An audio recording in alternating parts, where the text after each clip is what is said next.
We've just had a meeting of the Executive Council of State where people have now been appointed to portfolios, so they've been allocated portfolios and responsibilities.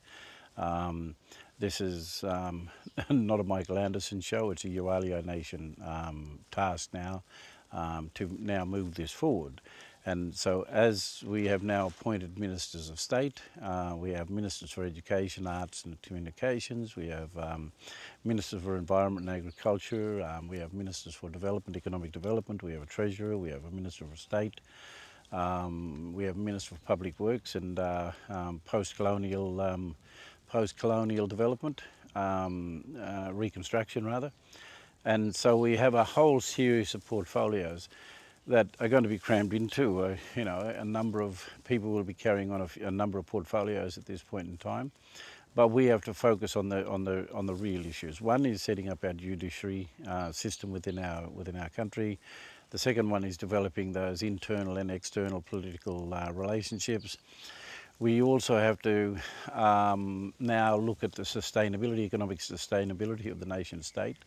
And we've got a treasurer who is looking at that, and we have already commenced negotiations in different parts of the world with different countries.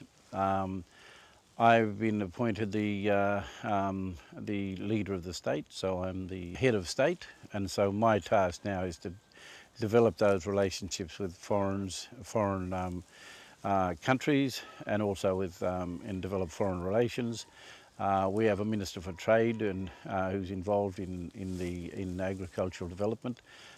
So as we progress and go around the world and look at and have talks with foreign countries and form these diplomatic accords and relationships, one of the things we'll be talking to them about is the reconstruction of our state. We talk about the devastation that's occurred within our country in terms of the forced government allocations, the imprisonment of Aboriginal people within our state who traditionally occupy these lands, this is our law, this is our place, this is our country.